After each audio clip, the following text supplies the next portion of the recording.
Hello there, and welcome back to Bedtime Science. I'm really glad you're here tonight. There are animals that seem to belong not only to biology, but to the edge of imagination. The owl is one of them. It sits in darkness with a stillness that feels almost deliberate, watching and listening while the rest of the world becomes quieter. Its face seems thoughtful because it is round and forward-looking, almost human in arrangement. But the truth behind that expression is not human wisdom. It is something older, stranger, and more precise. It is the intelligence of evolution, a body shaped for receiving faint information from the night and turning that information into action. Owls are not mysterious because they are magical. They are mysterious because they are so specialized. Their silence is physical. Their stare is anatomical. Their turn of the head is mechanical and vascular. Their listening is computational. Their hunting is not random violence in the dark, but a sequence of measurements, a rustle, a delay between ears, a shift in intensity, a map inside the brain, a movement of wings that barely disturbs the air, and then the closing of talons around a small life that may never have heard anything coming. Tonight, we move gently through the quiet intelligence of owls, how they see, how they hear, how they fly almost without sound, how their feathers, faces, feet, necks, brains, calls, nests, and hunting strategies fit together, why human cultures have feared and admired them, how different species live in deserts, forests, tundra, cities, barns, grasslands, and river valleys, and why an owl on a branch at night is not simply a symbol, but one of the most finely tuned predators the Earth has. Mate. Owls belong to the order Strigiformes, a group of birds that includes more than 250 living species, divided broadly into two families. The barn owls and bay owls belong to Titanidae, a smaller family whose members often have pale, heart-shaped facial discs and long-legged forms. The true owls belong to Strigidae, a much larger family that includes great horned owls, eagle owls, snowy owls, pygmy owls, scops owls, fish owls, screech owls, tawny owls, and many others. Together, these birds occupy nearly every kind of terrestrial environment where hunting by stealth, hearing, vision, and patience can succeed. They are absent only from Antarctica, but everywhere else they have found a way. There are owls in old forests, in open steppe, in tropical lowlands, in arid deserts, in mountain valleys, in orchards, in rice fields, in suburbs, in barns, in ruined buildings, and along frozen rivers. Some live where summer never fully darkens. Some live where forest shade deepens into almost permanent twilight. Some glide over fields. Some watch from cactus holes. Some wade above snow. Some wade into water for fish.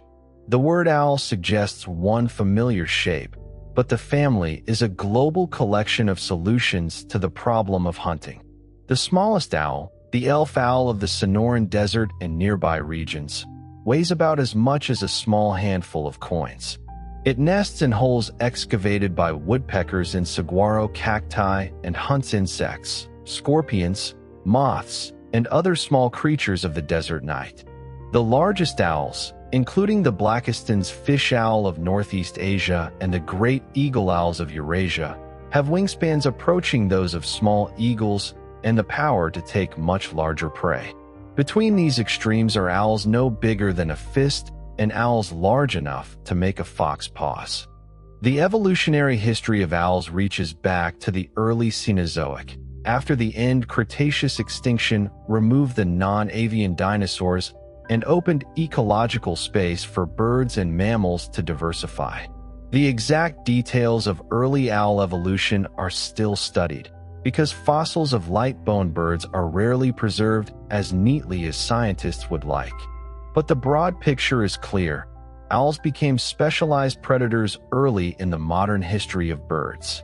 Over tens of millions of years, the owl body plan settled into a recognizable form. Forward-facing eyes, strong talons, hooked beak, facial disc, flexible neck, and in many species, hearing so refined that darkness becomes less important. This body plan is often mistaken for intelligence in the human sense. Owls look wise because their eyes face forward, their heads are large, and their stillness resembles thought. In reality, owls are not generally the problem-solving champions of the bird world. Corvids and parrots often outperform them in flexible cognition tests. But that does not make owls simple. Their intelligence is embodied rather than conversational. It lies in sensory processing, timing, camouflage, hunting decisions, nest site choice, seasonal movement, and the ability to survive by reading a world that human beings would barely perceive. An owl's face is the first clue that it is built differently. Most birds have eyes on the sides of the head, giving them wide visual fields useful for detecting predators. Owls have eyes facing forward, creating binocular vision and strong depth perception. The face itself is flat, round, and feathered in a way that makes the animal seem expressive. But the facial disc is not merely a face. It is an instrument. Its curved feathers collect sound and direct it toward the ear openings, much as a satellite dish gathers faint signals and focuses them on a receiver. The facial disc can be adjusted by small muscles that alter the position and tension of the feathers. In species that hunt heavily by sound, such as barn owls and great gray owls, the disc is especially pronounced. The barn owl's pale heart-shaped face is not just beautiful, it is functional acoustics. The great gray owl's enormous round disc makes the bird appear much larger than it really is, but it also helps funnel tiny sounds through forest air and snow. When an owl turns its face toward a sound, it is not only looking, it is aiming its ears. Those ears are not where many people imagine. The visible tufts on some owls, such as great horned owls or long-eared owls, are not ears at all. They are feather tufts, used in display, camouflage, and perhaps communication. The actual ear openings are hidden beneath feathers on the sides of the head. In many owl species, especially the most specialized nocturnal hunters, the two ear openings are asymmetrical. One may sit higher than the other. The openings may differ in size and shape. The skull itself may be subtly twisted to support this arrangement. This asymmetry gives the owl a three-dimensional way to locate sound. A noise from the left reaches the left ear slightly before the right, giving information about horizontal direction. A noise from above or below reaches the uneven ears with different intensities and spectral qualities, giving information about elevation. The owl's brain compares these tiny differences.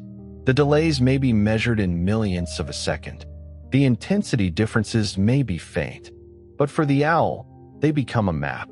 The barn owl has become a classic animal in neuroscience because of this map. Researchers studying barn owl hearing found that its brain contains a representation of auditory space, with neurons responding to sounds from particular directions. This is not a vague sense of hearing. It is a computed coordinate system.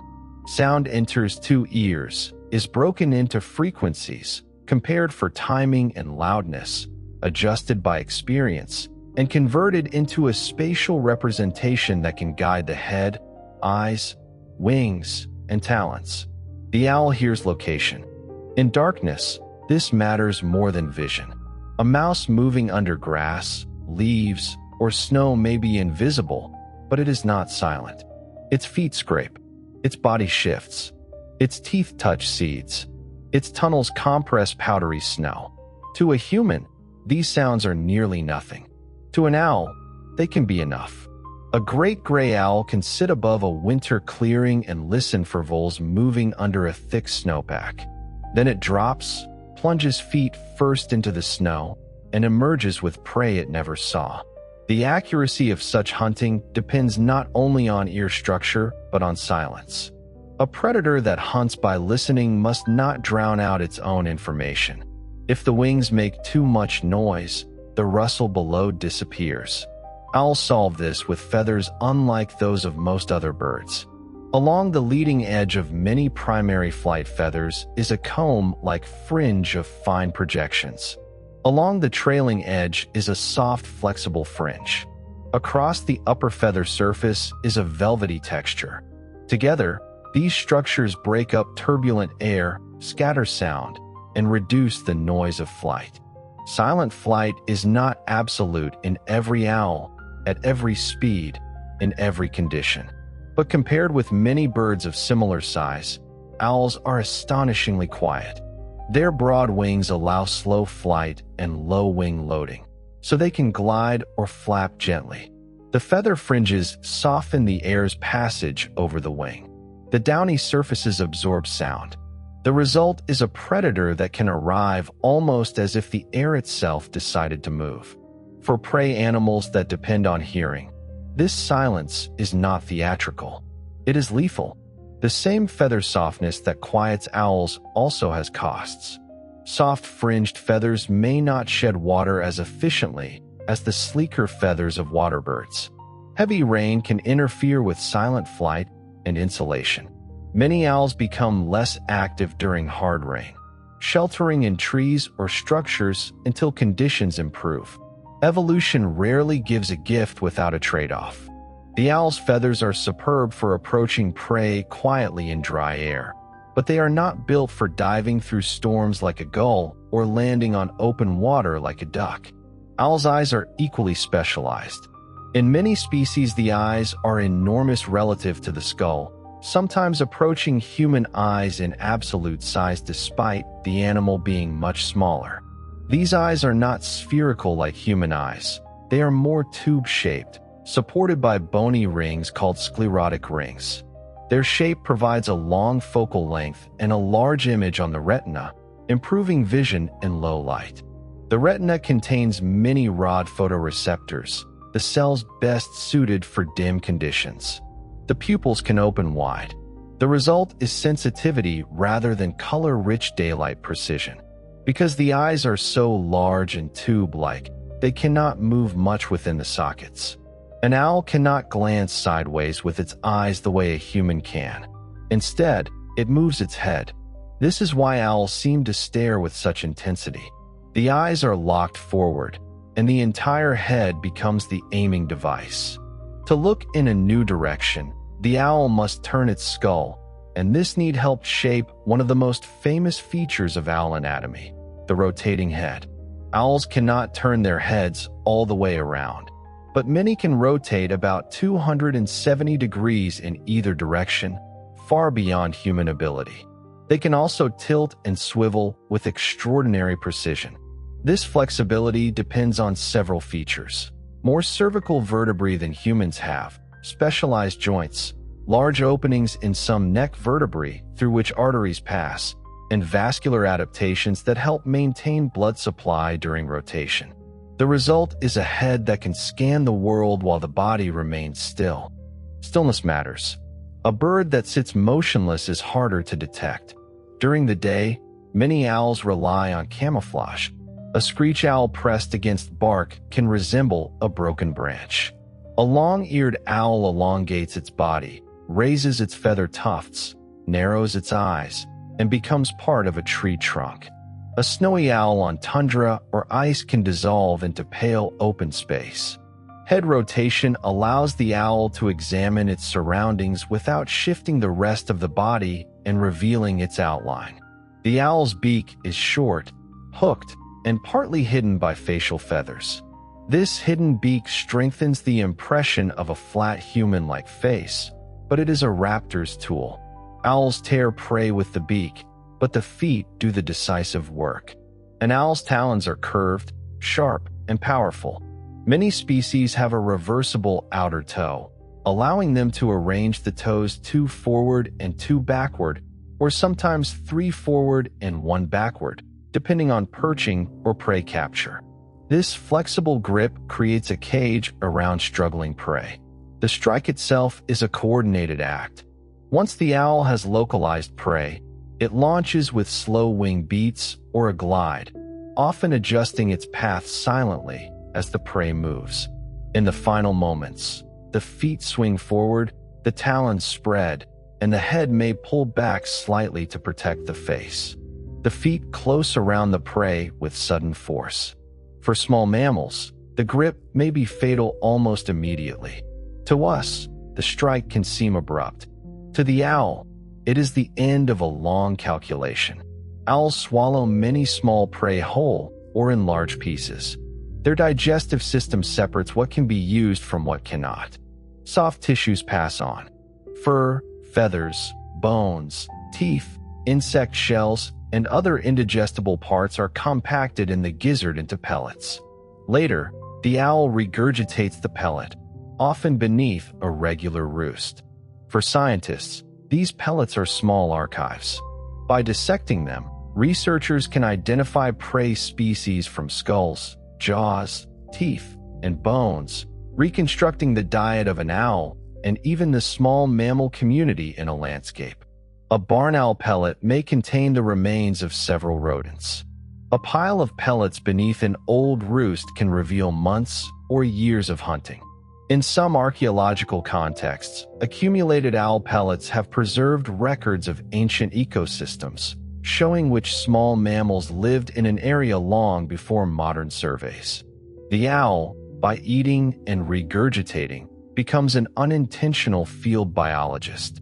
Its meals record the hidden life of grass, hedgerow, barn, desert, or forest floor. The barn owl is one of the most widespread and studied owls on Earth. Pale, long-legged, ghostly in flight, with a heart-shaped face and dark eyes, it has lived beside humans for thousands of years. It nests in barns, church towers, ruins, tree cavities, cliffs, and nest boxes. It hunts over open fields, meadows, marshes, and farmland, listening for rodents. Its call is not the soft hoot many people expect from an owl, but a harsh, rasping scream that has contributed to its supernatural reputation in many cultures. The barn owl's global success comes partly from flexibility. It can live in many open habitats as long as there are nesting sites and enough small mammals. It has followed agriculture into landscapes where fields and barns provide both prey and shelter. Yet even adaptable species face modern pressures. Road mortality, rodenticides, loss of rough grassland, sealed old buildings, and changes in farming can reduce local populations. A bird that seems timeless still depends on very specific conditions: safe nesting places, healthy prey, and a landscape not poisoned against rodents. The great horned owl of the Americas is a different kind of presence. Large, strong, and adaptable, with prominent feather tufts and deep hoots, it is sometimes called a tiger of the sky. It hunts mammals, birds, reptiles, amphibians, and even other raptors. It can take skunks, rabbits, ducks, crows, and animals that many predators avoid. Its powerful talons and broad diet make it one of the most formidable owls in the Western Hemisphere. If the barn owl is a pale specialist of open fields, the great horned owl is a generalist with enormous confidence. Great horned owls often nest early, sometimes while winter still holds the landscape. They do not build their own nests in the elaborate way many songbirds do. Instead, they take over old nests made by hawks, crows, herons, squirrels, or other animals, or use ledges, cavities, or broken tree platforms.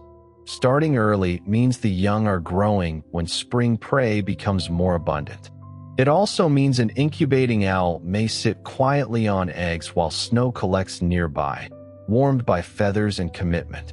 The snowy owl belongs to open northern landscapes, tundra, coastal flats, frozen fields, wide spaces where trees are absent and distance is visible. Unlike many owls, it is often active in daylight, especially in the Arctic summer when darkness may barely come. Its pale plumage camouflages it against snow and ice, though females and young birds are usually more heavily barred than adult males. Snowy owls follow the rhythms of lemmings and other prey, breeding successfully in years of abundance and wandering widely when food is scarce. When snowy owls move south in eruption years, they attract public attention. A bird that normally belongs to tundra may appear on an airport runway, a beach dune, a farm field, or a rooftop. People gather with cameras and binoculars, drawn by the sight of an Arctic predator resting in a familiar human landscape. But such encounters require care. A snowy owl far south may already be stressed by hunger or travel. Getting too close can force it to waste energy. Wonder is best when it keeps distance. The great gray owl seems enormous, but much of its size is feather. It has a huge facial disc, a long tail, and a calm, spectral presence in boreal forests. Its actual body mass is much less than its appearance suggests. This owl is built for listening, especially in winter. It can detect small mammals under snow and break through the crust with its feet. Watching one hunt is like watching patience become geometry. The tilt of the head, the pause, the drop, the plunge, and then the lifting of wings from a crater in snow. The burrowing owl overturns many assumptions about owls. It lives on the ground, often in burrows made by prairie dogs, ground squirrels, armadillos, or other digging animals. It is active by day as well as at dusk. It stands upright near its burrow entrance on long legs, bobbing when alarmed.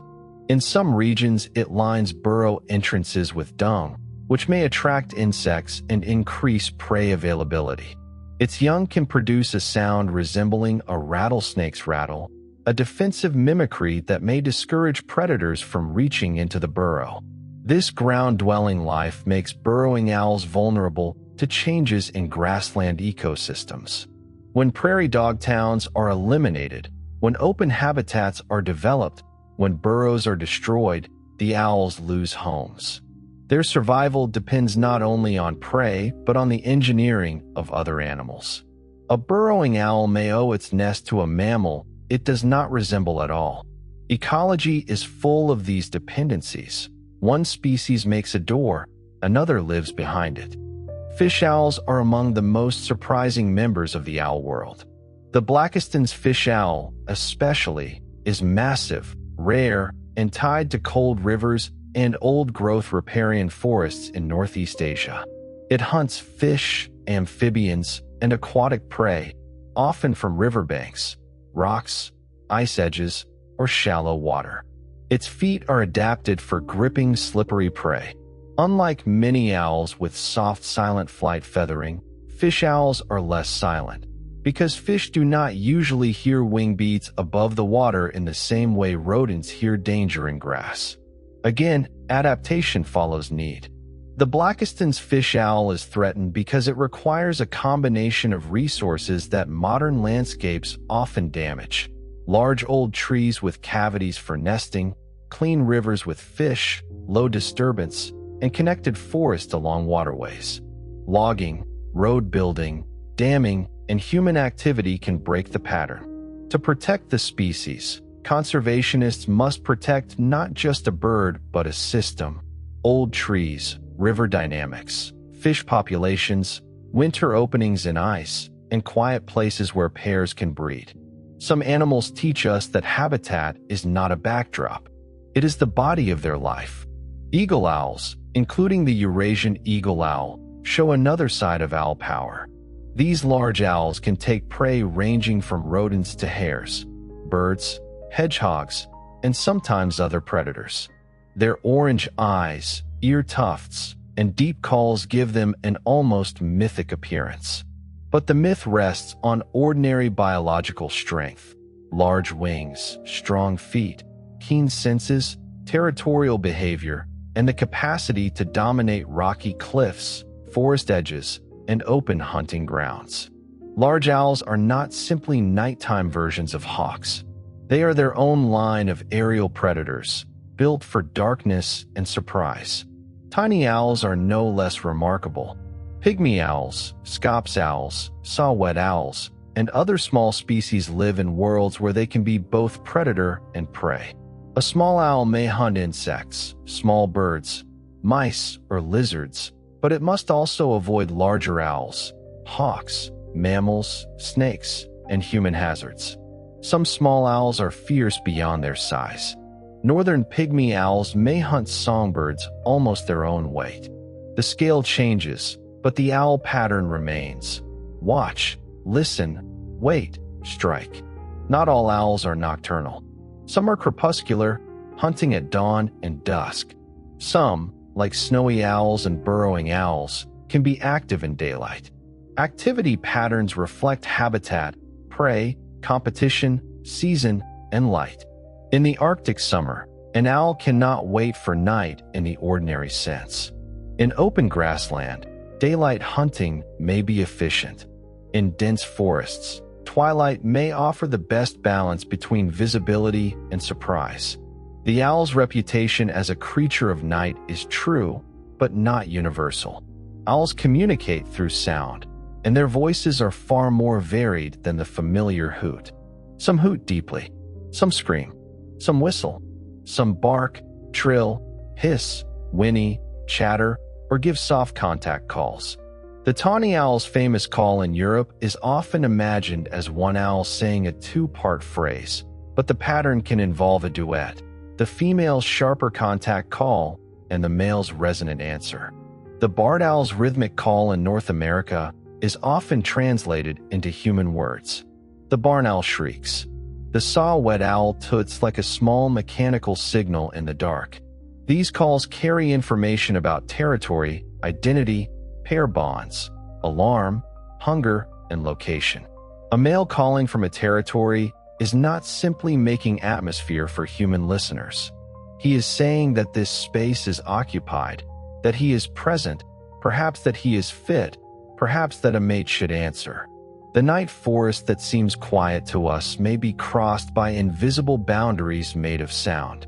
An owl's call can be a fence, an invitation, a warning, and a thread between two birds. Nesting in owls is often pragmatic. Many do not build elaborate nests. They use cavities, cliffs, broken trees, abandoned nests, burrows, buildings, or ground scrapes. A barn owl may nest in a roof space. A great horned owl may use an old hawk nest. A snowy owl may scrape a shallow depression in tundra. An elf owl may depend on a cactus hole made by a woodpecker. A fish owl may need a large cavity in an old riverside tree. The nest is less a crafted object than a chosen opportunity. Owls often begin incubation with the first egg, so chicks hatch asynchronously. This means the oldest chick may be several days larger than the youngest. In a good prey year, all may survive. In a poor year, the smallest may fail to compete and die. This seems harsh from a human perspective, but it is a way of matching brood size to food supply. The parents lay a clutch that can take advantage of abundance, while scarcity reduces the brood to the number that can be fed. Nature is not cruel in intention, but it is exacting in consequence. Young owls pass through stages of vulnerability. At first they are downy, blind, or poorly coordinated, dependent on warmth and food.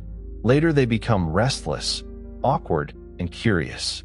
Many young owls leave the nest before they can fly well, a stage called branching in tree nesting species.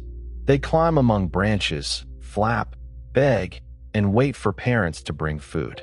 People sometimes find these young owls on the ground and assume they are abandoned. Often they are not. They are in a dangerous but normal transition between nest and flight. Learning to hunt is difficult. A young owl does not become a perfect predator simply by growing feathers. It must learn distances, prey movement, flight control, timing, and landscape. Mortality in the first year can be high, especially for species whose young must quickly master live prey capture. Starvation, collisions, predators, weather, and inexperience all take a toll. The silent adult on a branch is the survivor of a hard apprenticeship. Owls are closely tied to prey cycles. In northern forests and tundra, vole and lemming populations rise and fall in multi-year rhythms. Specialist owls respond. In prey-rich years, they may breed in larger numbers, lay more eggs, and raise more young. In crash years, They may skip breeding, wander, or suffer lower survival. Snowy owl movements, boreal owl breeding, and great gray owl eruptions can all reflect the hidden pulse of small mammals. The owl is visible, the rodents are often not. But the rodents write the owl's calendar. This predator-prey relationship is one of the great ecological balances. Owls reduce small mammal populations, but they also depend on them. Rodents eat seeds, plants, and crops. Owls eat rodents. Larger predators may eat owls. Parasites live on all of them. Seasons shape the whole pattern. A barn owl hunting over a field is part of agriculture, weather, grass height, human building design, road placement, and poison use. No animal lives only in its own skin. Rodenticides are one of the most serious human-created hazards for many owls. When poison is used to kill rats or mice, an owl may eat the poisoned animal and accumulate toxins.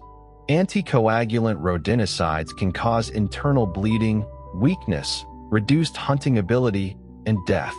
The tragedy is indirect. People intend to remove rodents, but predators that naturally control rodents are harmed. In this way, a chemical choice can move through a food web and strike the very hunters that would have helped.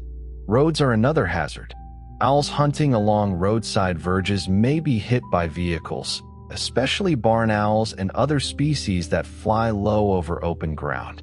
Roads can also fragment habitat, increase disturbance, and provide perches near danger.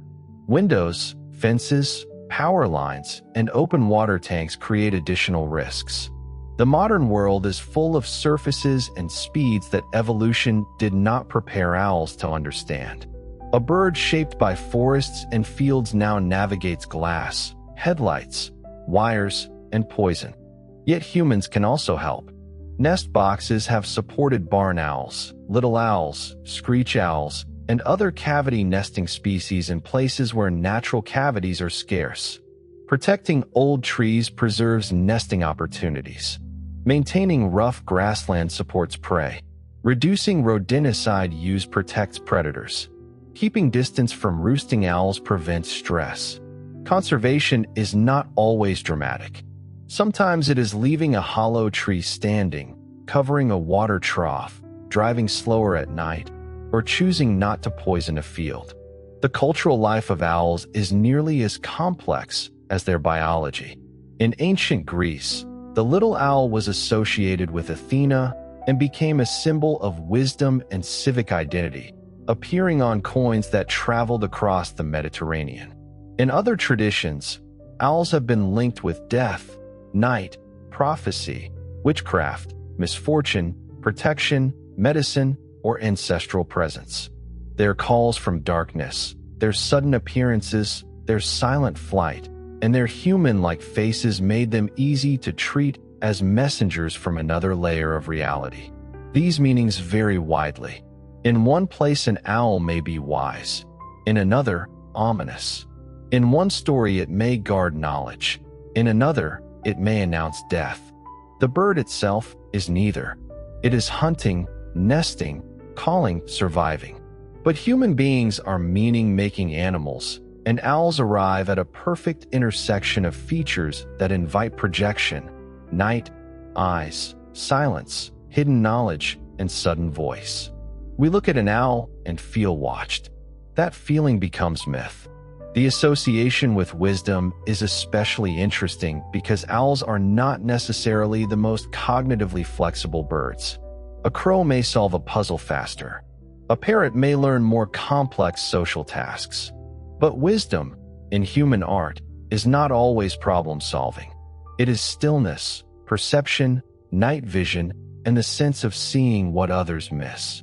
In that symbolic sense, the owl earns its place. It knows the dark, not by philosophy, but by adaptation. Owls also appear in ancient art.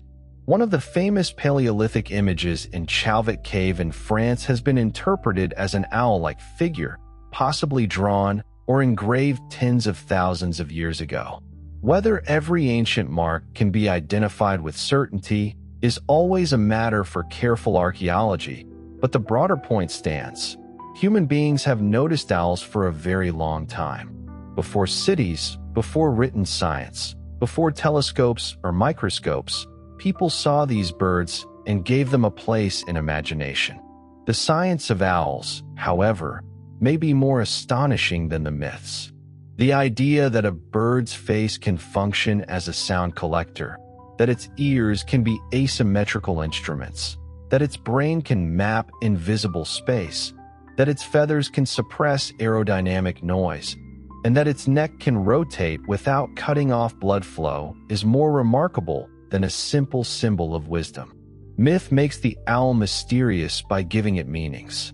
Biology makes it mysterious by showing how precisely life can be shaped. Consider the facial disc again. It is made of feathers, but it behaves like architecture. The stiff feathers form a curved surface. Sound waves strike it and are directed toward the ears. The owl can adjust the disc slightly. The shape varies by species according to hunting style.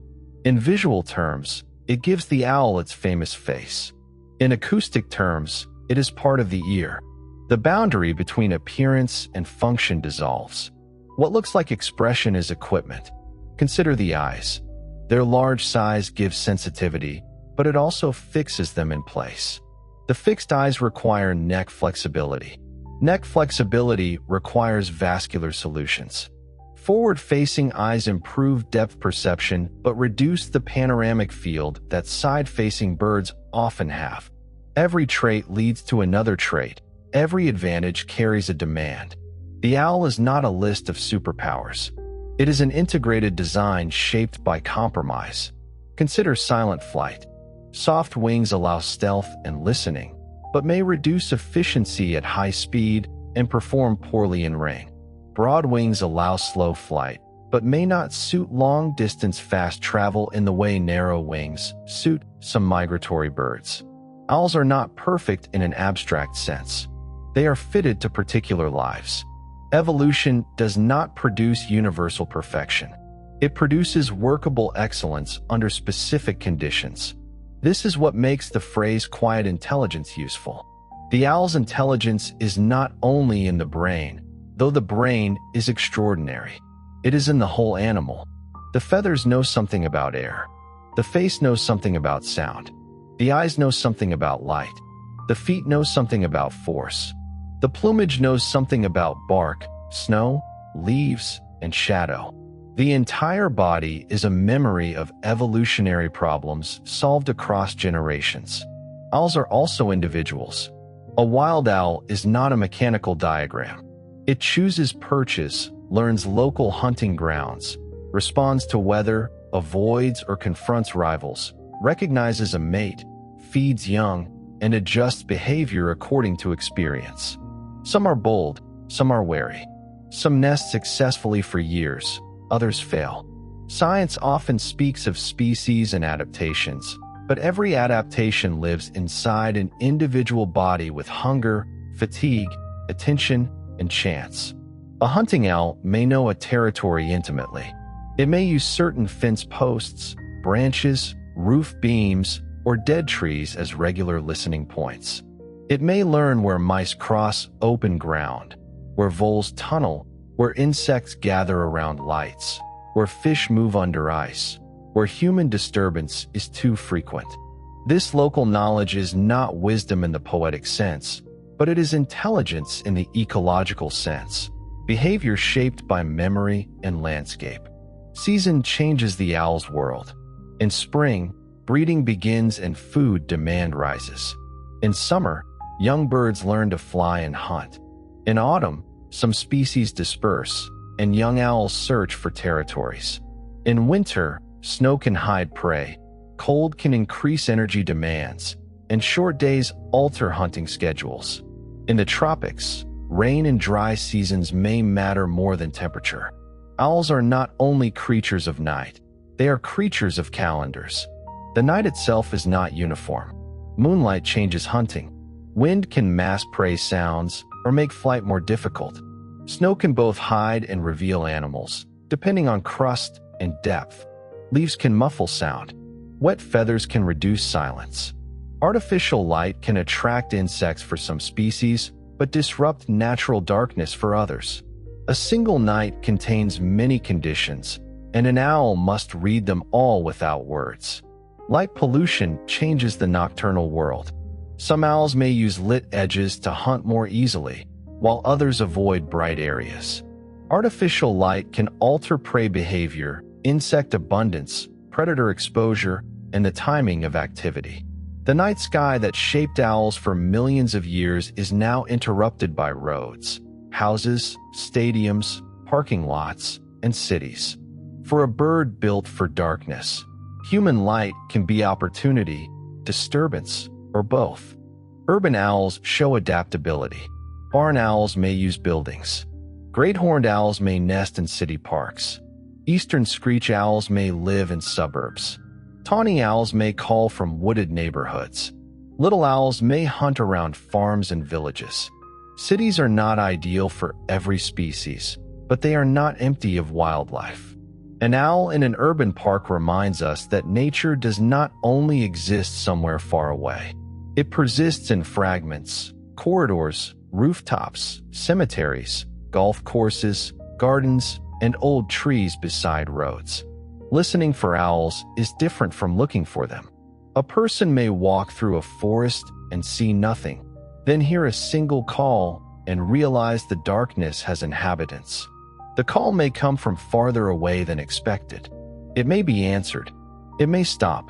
Silence returns, but the silence has changed. Once you know an owl is there, the night feels occupied. The unseen becomes part of the scene. Ethical owl watching requires restraint. Playback of recorded calls can disturb territorial birds, especially during breeding season. Flash photography can stress nocturnal animals. Approaching too closely can flush roosting owls, exposing them to mobbing birds or wasting energy. The best encounter is often quiet and distant. Binoculars, patience, low voices, no crowding, no pressure to make the bird perform. The owl owes us nothing.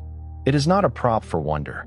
Day roosting owls often face harassment from smaller birds. Crows, jays, chickadees, blackbirds, and other species may mob an owl they discover, calling loudly and diving at it. This behavior can reveal an owl's location to human observers, but it is primarily anti-predator behavior. Small birds know that an owl resting by day may become a danger at dusk. Their alarm turns the hidden predator into public knowledge. Camouflage helps owls endure such attention. Many species are patterned in browns, grays, blacks, whites, and buffs that match bark, lichen, leaves, snow, rock, or grass. Some narrow their bodies and close their eyes to reduce the round facial outline. Ear tufts can break up the head shape. A roosting owl may be visible only after someone points it out, and then suddenly impossible not to see. The brain shifts from forest pattern to bird pattern. Recognition itself becomes a small memory. The diet of owls varies widely. Many eat rodents, but others focus on insects, birds, reptiles, amphibians, fish, crabs, bats, or mixed prey. Scops owls may take insects. Fishing owls take aquatic animals. Powerful owls in Australia may prey on possums and large birds. Pygmy owls may take songbirds. Snowy owls depend heavily on lemmings, but can switch when needed. The idea of the owl as a mouse hunter is useful, but incomplete. Owls are a radiation of predators, each tuned to local opportunity. This diversity affects their role in ecosystems. An owl that eats rodents may influence small mammal populations. An owl that eats insects may shape nocturnal insect communities. A large owl may affect other predators through competition or predation. Owls can be both top predators and prey themselves, depending on size and context. Great horned owls may kill smaller owls. Eagle owls may take raptors. Nestlings may be vulnerable to snakes, mammals, or other birds. The night has hierarchies. The relationship between owls and other raptors is complex. Owls and hawks may use different time periods, with hawks hunting by day and owls by night, reducing competition. But overlap occurs at dawn, dusk, and in nest sites. Great horned owls often take over nests built by hawks or crows. In some systems, large owls prey on diurnal raptors at night. The same tree may belong to one hunter by day and another by night. Time itself becomes habitat partitioning.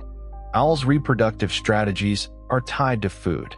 Some species lay more eggs in abundant years and fewer in poor years. Some may not breed at all when prey is scarce. In barn owls, clutch size can vary with rodent abundance. In snowy owls, lemming years can produce large broods. In this way, the number of young in a nest is not only a family matter. It is a message from the landscape. How many voles moved under grass, how many lemmings crossed tundra, how generous the season became. The lives of owl pairs vary. Some species form long-term pair bonds and maintain territories. Others are more flexible. Mates may call to each other, share food, defend nest areas, and coordinate breeding. Courtship may include vocal duets, display flights, food gifts, and mutual preening. A male bringing prey to a female is not only feeding her, he is demonstrating hunting ability and supporting egg formation and incubation.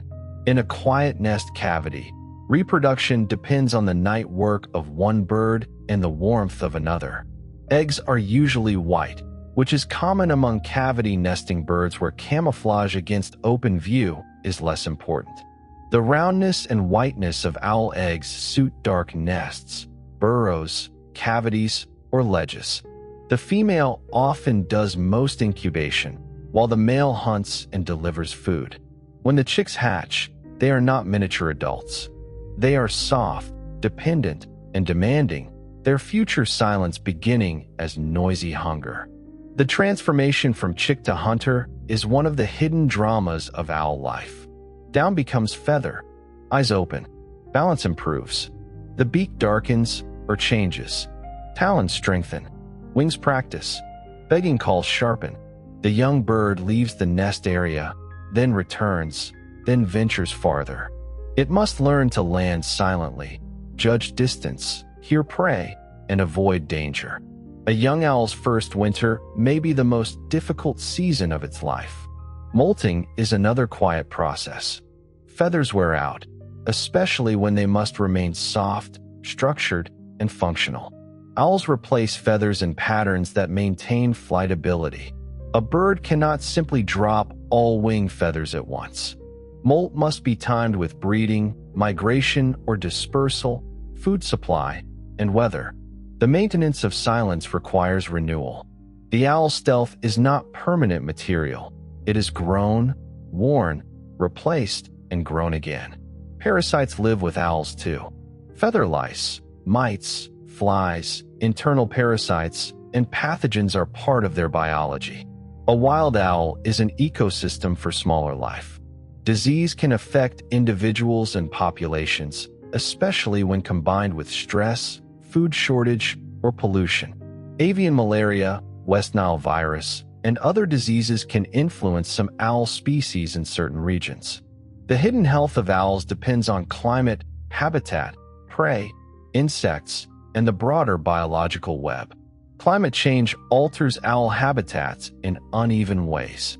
Snow cover changes can affect species that hunt through snow. Shifts in lemming cycles can affect snowy owls. Forest composition changes can affect cavity availability and prey communities. Drought can affect cactus nesting sites for elf owls or reduce prey abundance in arid lands. River warming and altered ice can affect fish owls. No single climate story fits every owl, but a changing planet changes the night. For some owls, invasive or expanding species create pressure. The northern spotted owl of the Pacific Northwest became a symbol of old-growth forest conservation, but even after habitat protection, it faced growing competition from barred owls expanding westward. Barred owls are larger, more generalist, and more adaptable in many disturbed habitats. The problem is difficult ethically and ecologically. Protecting one native species may require managing another owl that arrived through human-altered landscapes and natural expansion. Conservation is rarely simple. The spotted owl controversy also revealed how a bird can become a political symbol far beyond its biology. To some, it represented old forests, biodiversity, and the limits of extraction. To others, it represented job loss, regulation, and distant environmental authority. The owl itself was just trying to live in old forest structure. Human economies and values gathered around it. Conservation often becomes difficult when an animal's needs expose conflicts in human society. Owls remind us that predators need space. A small owl may hold a modest territory. A large owl may require many square kilometers. A fish owl may need long stretches of river. A snowy owl may wander over vast Arctic regions. Protecting a nest without protecting hunting habitat may fail. Protecting a hunting field while poisoning prey may fail. Protecting a bird in name while removing the old tree it needs may fail. The unit of conservation is often larger than the animal. Scientific study of owls uses many methods. Researchers analyze pellets, attach lightweight transmitters, record calls, map territories, monitor nests, examine feathers, study genetics, use nest cameras, measure prey abundance, and model habitat. In laboratories, barn owls have helped reveal how brains compute sound location. In wind tunnels, owl flight has inspired studies of aeroacoustics and quieter designs. In conservation, owls serve as indicators of habitat quality, prey communities, and forest structure. Biomimicry has taken special interest in owl feathers. Engineers studying quiet aircraft, fans, turbines, and drones have looked at the serrated leading edges and soft trailing fringes that help reduce noise. The owl did not evolve to teach engineering, of course. It evolved to catch prey and hear while flying. But human technology often learns from solutions that evolution found first. A feather can become an idea for a quieter machine. Still, it is important not to reduce owls to machines. Their bodies are mechanical in some ways, but they are living organisms with behavior, development, stress, hunger, and uncertainty. The phrase, perfect predator, can hide the difficulty of life. Owls miss prey. They starve. They are mobbed, injured, displaced, poisoned, and killed. Their chicks fail in poor years. Their territories are cut down. Their silence is powerful, but it does not make them invincible. The owl's apparent calm may therefore be misleading. A perched owl is not necessarily at peace. It may be conserving energy, avoiding detection, waiting for a sound, digesting a meal, guarding a nest, enduring cold, or watching a threat. Stillness in nature is often active. The heron standing motionless, the spider at the web, the snake in grass, the owl on the branch. All are doing something. They are holding readiness. This readiness is one of the reasons owls suit nighttime storytelling. They are quiet without being empty. They are calm without being passive. They invite attention to small signals, a feather edge, a head turn, a distant call, a pellet below a beam, a pale wing crossing a field. They shift our idea of intelligence away from words and tools toward perception, patience, and fit. An owl does not need to explain the night. It belongs to it. The phrase owl intelligence can also mean the intelligence of the environment that shaped it. Forests selected for camouflage and listening. Open fields selected for low flight and rodent detection. Snow selected for acoustic precision. Rivers selected for fish gripping feet. Deserts selected for small size, cavity nesting, and insect diets. Human barns created new nesting opportunities. Roads created new dangers. Every owl species is a conversation between ancestry and habitat. Even the owl's silence has layers of relationship. It helps the owl approach prey unheard, but it also helps the owl hear prey while flying. It may reduce detection by larger predators or competitors. It changes the sensory experience of the night around it. A mouse hears leaves, wind, insects, perhaps distant traffic, perhaps nothing unusual. The owl hears the mouse. The mouse does not hear the owl. Predation is sometimes an imbalance of information. Information is the owl's true element. Light information gathered by large eyes. Sound information focused by facial feathers. Spatial information computed from ear differences. Tactile information from feet and bristles. Memory of perches and hunting routes. Seasonal information from prey cycles. Social information from calls. The owl survives by extracting meaning from faint signals. It is not loud, fast, or flashy compared with many animals. It is precise. The human attraction to owls may come partly from recognizing this precision. We live in noisy minds and noisy environments. The owl seems to offer the opposite, a life of distilled attention. It waits. It listens. It moves only when movement matters. Of course, the real owl is not a meditation teacher. It is a predator. But symbols often arise when an animal embodies something humans feel they lack. In the owl, we see the fantasy of perfect attention. There is also something moving about the fact that owls are often near us without being noticed. A barn may hold a pale hunter in the rafters. A city park may hold a great horned owl in a pine. A suburban nest box may hold screech owls. A roadside field may be crossed nightly by silent wings. The human day passes loudly beneath hidden nocturnal lives. When we go indoors, other schedules begin. The world is more inhabited than our routines suggest. Owls are not alone in the night. Bats hunt insects with echolocation. Foxes listen for rodents under snow. Cats move through alleys. Moths navigate by moon and starlight. Frogs call. Crickets sing. Rodents forage. Spiders wait. The owl is part of a nocturnal community, not its sole ruler. But it occupies one of the most striking roles, the quiet aerial hunter that sees and hears where we would be nearly blind and clumsy. The sensory world of an owl is difficult to imagine. Human beings are visually dominant in daylight. We talk about what we see. Owls live in a world where sound can be spatially sharp, where small noises have shape, where darkness still contains position, distance, texture, and movement. A rustle is not merely a sound. It is a location and perhaps a meal. A human in a dark field may feel surrounded by absence. An owl may perceive a map of tiny presences. This difference should make us humble. Every animal has access to a version of the world shaped by its senses. Bees see ultraviolet patterns on flowers. Snakes may detect infrared heat. Bats hear echoes we cannot parse. Dogs smell histories invisible to us. Owls hear the three-dimensional night. Reality is larger than the human doorway into it. Science expands us by showing how many other doorways exist. The owl's night vision also differs from ours in trade-offs. Rod-rich eyes gather light, but may sacrifice some color discrimination and fine daylight acuity. Large eyes and wide pupils help in darkness, but fixed eyes require head movement. The owl's visual world is not simply better than ours. It is adapted. In low light, it excels.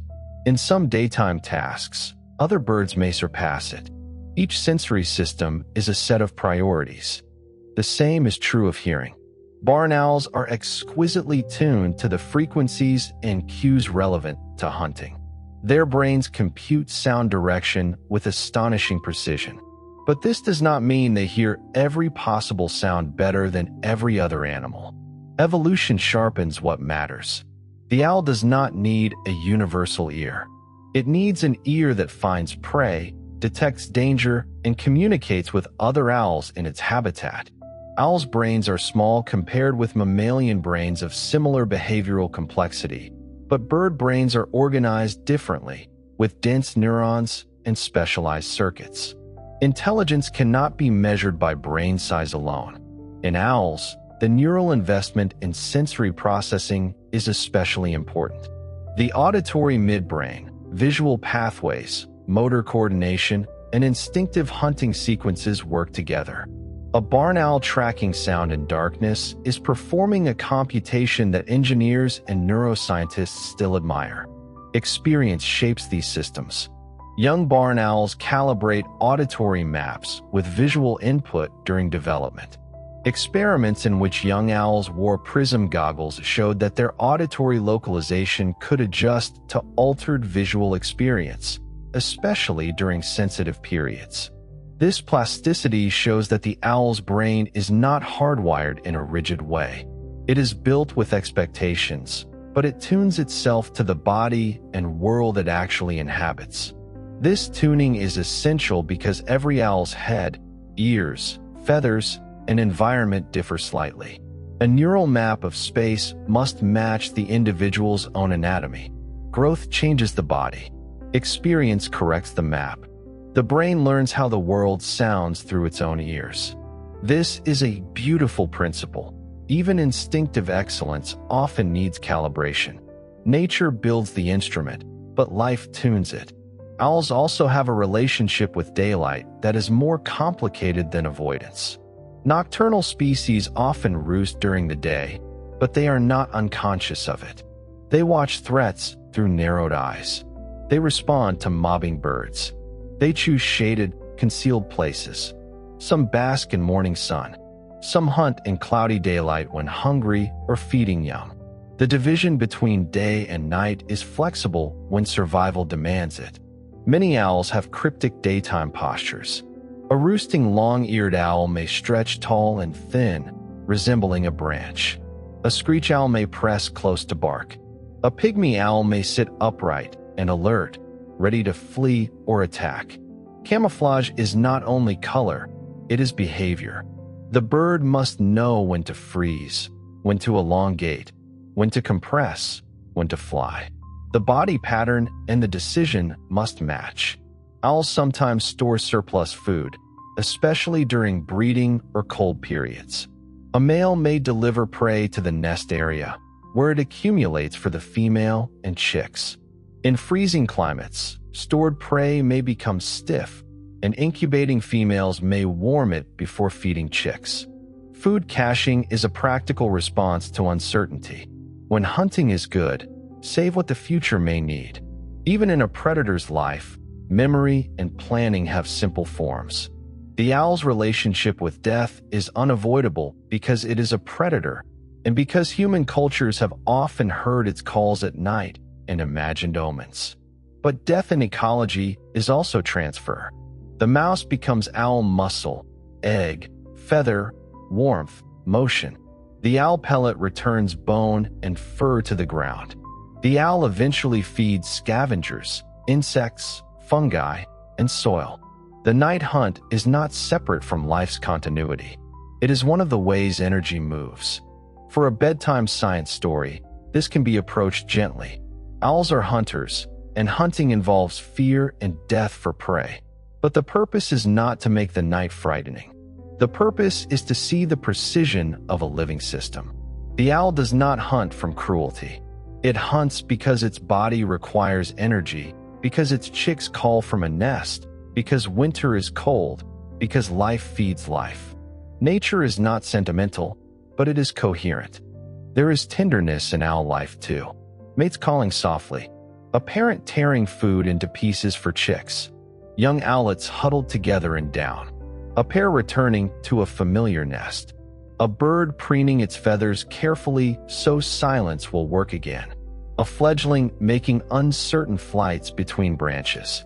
Even predators have vulnerable beginnings and quiet domestic labor. The sharp talons do not cancel the softness of down. The sound of an owl at night can change a human place. A yard becomes edge habitat. A field becomes hunting ground. A line of trees becomes a possible roost. The darkness becomes inhabited. Many people remember the first time they heard a real owl clearly, not in a film, not as a symbol, but as a voice from somewhere unseen. The call may have been calming or eerie. Either way, it made the night larger. Owls in literature often serve as watchers, messengers, teachers, or omens. This reflects human imagination more than owl society, but it also reflects real features: nocturnal presence, vocal distance, sudden flight, and unreadable gaze. The owl is easy to turn into a character because it already seems to look back. Many animals flee our attention. An owl may meet it, at least for a moment, with a steady face. That mutual gaze feels like meaning. But a real owl's gaze is not philosophical. It may be assessing threat, distance, movement, and escape route. It may be trying to determine whether a human is dangerous. It may be waiting for us to leave. Respect begins when we let the animal be itself, not only what it means to us. The owl can be a symbol in art, but in the forest it is a neighbor with needs. The future of owls will depend on many ordinary choices. Whether old trees remain, whether barns and cavities are sealed or made accessible safely, whether rodent control poisons predators, whether forests are fragmented, whether rivers are dammed, whether grasslands are plowed, whether people value darkness, whether conservation accounts for climate, prey, nesting, and migration together. Owls are ancient, but their future is not guaranteed by their past. Some species are still common. Others are declining. Some are poorly studied because they live in remote forests or islands. Island owls can be especially vulnerable to habitat loss, introduced predators, and small population size. Tropical forest owls may disappear quietly when forests are cut, long before most people know they existed. Conservation often begins with attention. You cannot protect a bird that no one has bothered to notice. Taxonomy itself continues to change as genetic studies reveal hidden diversity. What was once considered one widespread owl species may turn out to contain multiple distinct lineages. Calls, DNA, geography, and morphology can redraw the owl family tree. This means the number of owl species is not fixed forever. Science refines categories as evidence improves. Even a familiar group like owls still contains unfinished knowledge. There are also mysteries in owl migration and movement. Some species are resident, staying in territories year-round. Others disperse unpredictably. Snowy owls wander across enormous distances. Northern saw-whet owls migrate at night in numbers that were underestimated until banding stations and acoustic monitoring revealed their movements. Tiny owls crossing dark landscapes remind us that migration is not only a spectacle of geese and cranes. It can also be a small silent bird moving through trees after midnight. Banding and tracking have changed what scientists know about these movements. A lightweight band on a leg, a radio transmitter, a GPS tag, or an automated recording station can reveal routes, survival, site fidelity, and causes of death. But every device must be used carefully. The welfare of the bird comes first. Good science tries to make the animal's burden as small as possible while learning enough to protect it. Owl research also depends on patient people. Field biologists listening in cold forests, climbing to nest boxes, sorting pellet bones, checking remote cameras, measuring chicks, mapping territories, talking with farmers, working with indigenous knowledge, and returning season after season. The public may see one beautiful photograph. Behind it may be thousands of hours of quiet work. The study of quiet animals often requires quiet dedication. The owl's relationship to agriculture is especially important. Barn owls can consume large numbers of rodents, making them natural allies in some farming systems. Nest box programs in vineyards, orchards, and fields have encouraged barn owls as part of integrated pest management.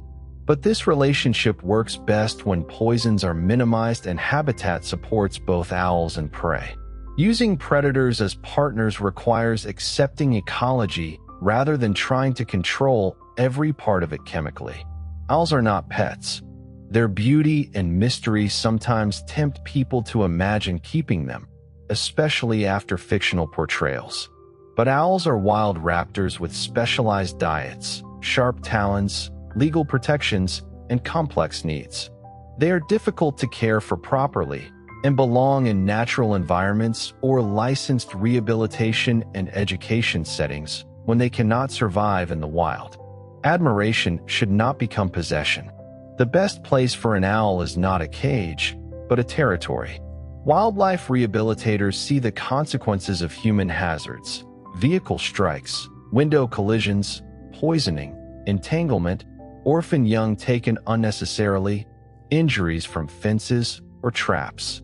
Rehabilitation can save individuals, but it cannot solve the landscape causes alone.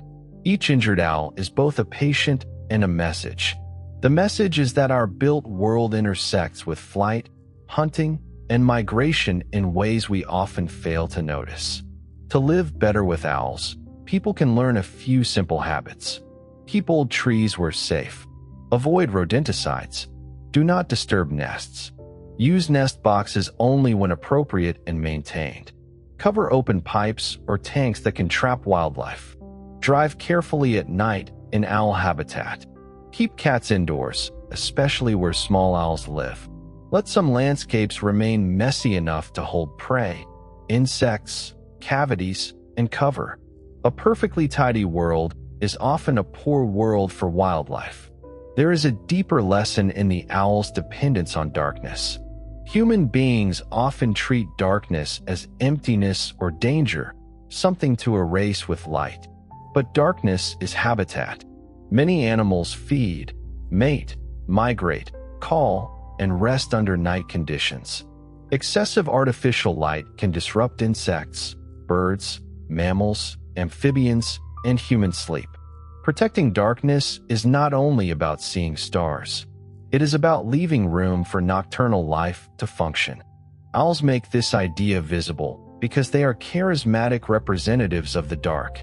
When we protect a dark hedgerow, an old barn, a forest patch, or a river corridor, we protect more than owls. We protect moths, mice, bats, beetles, fungi, mosses, and the quiet interactions among them. The owl is the face, but the system is larger. Conservation that begins with one animal often expands into care for a whole night world. The quiet intelligence of owls also invites a different kind of attention from us. Not the attention of collecting facts quickly and moving on, but the attention of noticing relationships. The eye depends on the neck.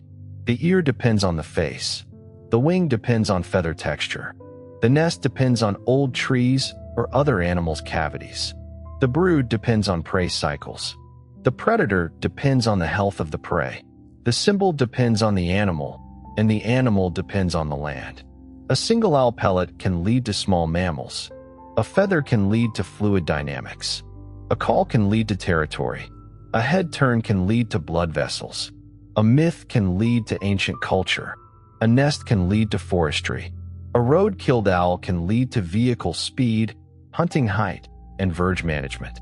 Owls are portals into many sciences: anatomy, neuroscience, ecology, evolution, acoustics, conservation, behavior, and anthropology. This is why they are such strong subjects for a calm science story. They are familiar enough to picture, but strange enough to keep unfolding. Everyone knows the silhouette: round head, broad wings, large eyes. But behind that silhouette is a living system of details. The more carefully one looks, the less the owl becomes a simple symbol and the more it becomes itself: specific, adapted, vulnerable, and extraordinary. Imagine one now, not as a cartoon of wisdom, but as a real bird. It is perched on a branch, perhaps at the edge of a field or deep in a stand of trees. Its feathers hold warmth close to its body. Its talons grip bark.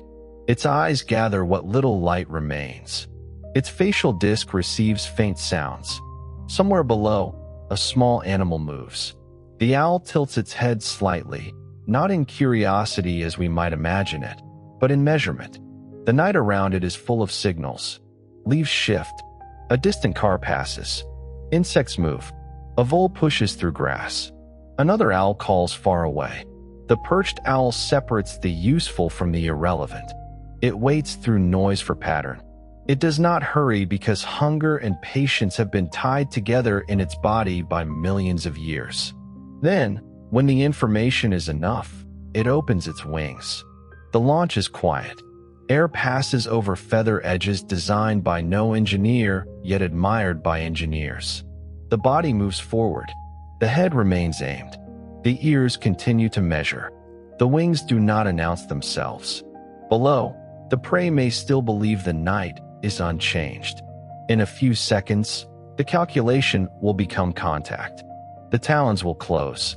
The owl will rise or settle, and the field will return to silence. There is no need to make this more dramatic than it is. The reality is already complete. A bird, a field, a sound, a body shaped by time. The owl is not wise because it knows secrets in the human sense. It is wise only if wisdom can mean belonging perfectly to one's way of being. It does not ask the dark to become light. It has become fluent in darkness. And perhaps that is why owls remain with us in imagination. They suggest that there are forms of knowledge beyond speech, forms of attention beyond speed, forms of presence beyond display. They remind us that life is not only loud growth and bright color. Sometimes life is softness, stillness, listening, and the ability to move through the world without wasting a sound. There is another small detail in owl life that shows how many functions a feather can carry. Feathers are not only for flight. They are insulation, camouflage, communication, water management, sound control, and touch. Around the beak and feet, some owls have fine bristle-like feathers that help them sense contact with prey at close range. On the body, soft plumage traps air and hides the true outline. On the wings, flight feathers create lift while quieting turbulence. On the face, specialized feathers guide sound. A single kind of material, keratin grown from skin, becomes many tools.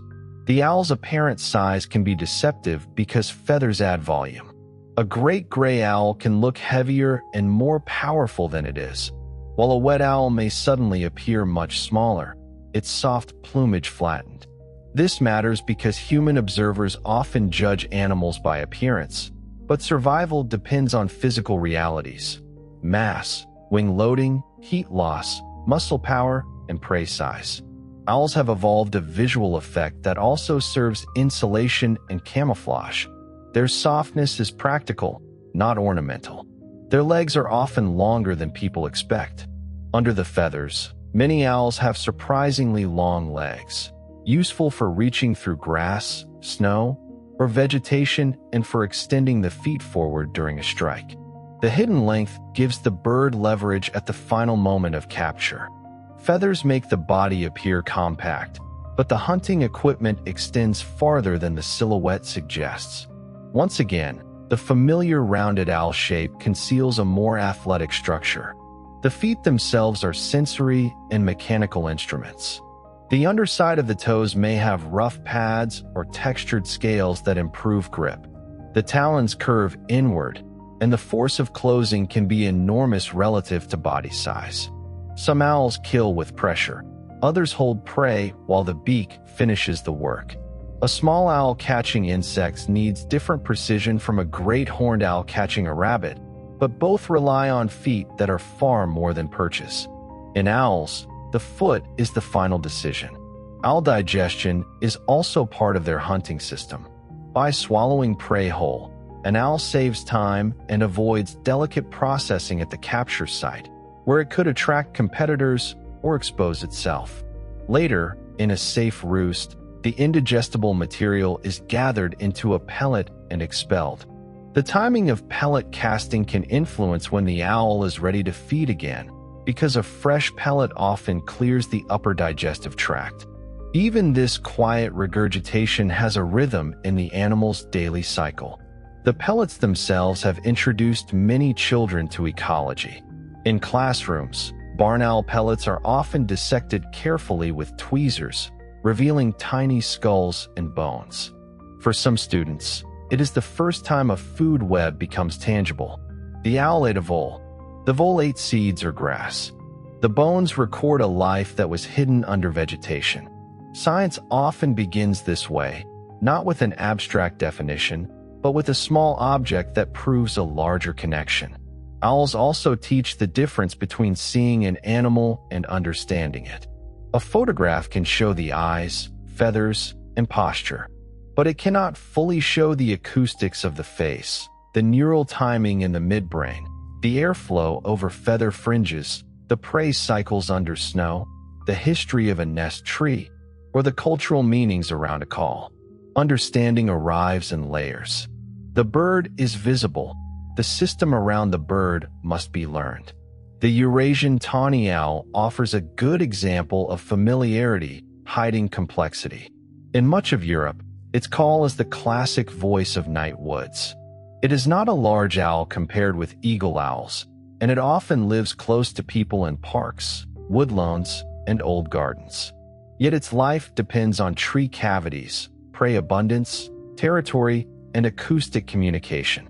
A tawny owl calling from an old oak is connected to the age of that tree, the structure of the wood, the mice in the leaf litter, and the quietness of the surrounding night. The little owl, associated with Athena in ancient Greece, is small, compact, and often active around open country, stone walls, orchards, ruins, and farmland. Its scientific name, Athene noctua, carries the old cultural association into modern taxonomy. Unlike the silent, ghostly image of the barn owl, the little owl often appears alert and almost stern in daylight, bobbing from a low perch. Its wisdom and art came not from measured intelligence, but from presence, a small bird with bright eyes near human settlements, watching from stones and roofs. The long-eared owl is a master of concealment. Its ear tufts are long, its body slim when stretched, and its plumage blends beautifully with branches. In winter, long-eared owls may roost communally, sometimes several birds sharing a sheltered stand of trees. A passerby might notice whitewash or pellets before noticing the birds themselves. Then, after the first owl appears in the pattern, others may suddenly emerge from the same branches. The eye learns the code, and the hidden flock becomes visible. The short-eared owl, by contrast, often hunts over open marshes, grasslands, and tundra, sometimes in daylight. Its flight can look buoyant and moth-like, with long wings held in a loose, wavering pattern. It nests on the ground, making it vulnerable to disturbance, flooding, predators, and habitat loss. Where grasslands and wetlands disappear, short-eared owls often vanish with them. Their story is the story of open land, a habitat people have frequently drained, plowed, planted, or built over. The northern saw-whet owl is tiny and secretive, with a repeated tooting call that can sound surprisingly mechanical in the night. For a long time, its migration was less obvious to many people than the migrations of larger birds. Banding stations revealed that these small owls move through landscapes at night, sometimes in significant numbers. Their movements remind us that an animal can be common in motion and still rarely seen. The sky at night contains travelers hidden from ordinary view. Tropical owls add still more diversity. In rainforests, owls may hunt insects, frogs, small mammals, birds, or reptiles under dense canopies. Their calls may carry through humid air, and their visibility may be extremely low. Some tropical species are poorly known, with limited information about breeding, population size, or movement. A temperate person may imagine owls in snowy forests or barns, but much of owl diversity lives in warm, complex, shadowed habitats where the night is loud with insects and amphibians. Island owls can evolve in unusual directions because islands create special conditions: fewer predators, different prey, limited space, and isolation. Some island owls have become smaller, larger, darker, paler, more terrestrial, or more specialized than their mainland relatives. But islands also make species vulnerable. A single introduced predator, a forest cleared too quickly, or a storm intensified by climate change can push a small population toward extinction. Island birds often teach the fragility of uniqueness. The extinct laughing owl of New Zealand is one of the sadder reminders. Once found in parts of New Zealand, it disappeared after European colonization, likely due to introduced predators, habitat change, and declining prey. Its call was described as a strange laughing sound. Now it survives only in specimens, accounts, and memory. Extinction turns a voice into description. A bird that once made sound in the night becomes a line in a book and a skin in a drawer. The story of extinct owls is not only sad, it is instructive. Many vanished species lived in ecosystems that changed faster than they could adapt. Islands that had no mammalian predators received cats, rats, stoats, or other introduced animals. Forests were cleared. Human hunting altered food webs. The loss of an owl often means the loss of a particular way of being in darkness. No other species replaces it exactly. Owls also reveal how human categories can be misleading. We might separate animals into useful, dangerous, beautiful, ugly, wise, or unlucky. An owl may be called useful when it eats rodents, ominous when it calls near a house, beautiful when photographed, inconvenient when it stops logging, or sacred in a story. But the owl is not changing between those categories. Human purposes change around it. Science helps by returning attention to the animal's actual life. One of the most important corrections science offers is that owls are not universally beneficial in a simple human sense. They are predators embedded in ecosystems. They may take rare birds in some contexts. They may compete with other species. A generalist owl expanding into new regions can threaten a more specialized owl. Nature is not organized around our desire for every charismatic animal to be harmless. Respecting owls means accepting ecological complexity. The barred owl's expansion into the Pacific Northwest is a case in point. It is a successful owl, intelligent in the ecological sense, adaptable, able to use varied habitats and prey. But its success creates pressure on the northern spotted owl, a species tied more closely to older forest. Human alteration of landscapes may have helped open pathways for the barred owl's westward movement. The result is not a simple villain and victim story. It is a difficult knot of habitat, history, competition, and responsibility. This kind of complexity is useful for a calm science narrative because it respects the viewer. A good nature story does not need to pretend that every animal is innocent in a fairy tale way. Owls are beautiful and deadly, vulnerable and powerful, common in some places and endangered in others, helpful to farmers and dangerous to smaller birds, beloved as symbols and misunderstood as pets. The truth is richer than a single mood. The physics of owl flight also has emotional beauty because it is so quiet. Most flying animals leave a signature in the air: wing beats, rush, buzz, hum, snap, or whistle. Owls reduce that signature in the range that matters for prey. The leading edge comb breaks large, turbulent structures into smaller ones. The trailing edge fringe softens the release of air. The upper surface pile dampens pressure fluctuations. A wing becomes not only a lifting surface, but a sound management surface. This silence is different from the silence of a glider. A human-made glider is quiet partly because it has no engine, but its wings still produce aerodynamic noise. An owl is quieter at the scale and speed of hunting because the wing itself is textured for stealth. Engineers can study this, but biological materials are difficult to imitate completely. A feather is light, flexible, self-repairing through preening, grown from the body, and integrated into behavior. It is not just a surface, it is living equipment. Preening is therefore essential maintenance. Owls use the beak to clean, align, and condition feathers. They remove dirt, parasites, and debris, and restore the arrangement of barbs and barbules.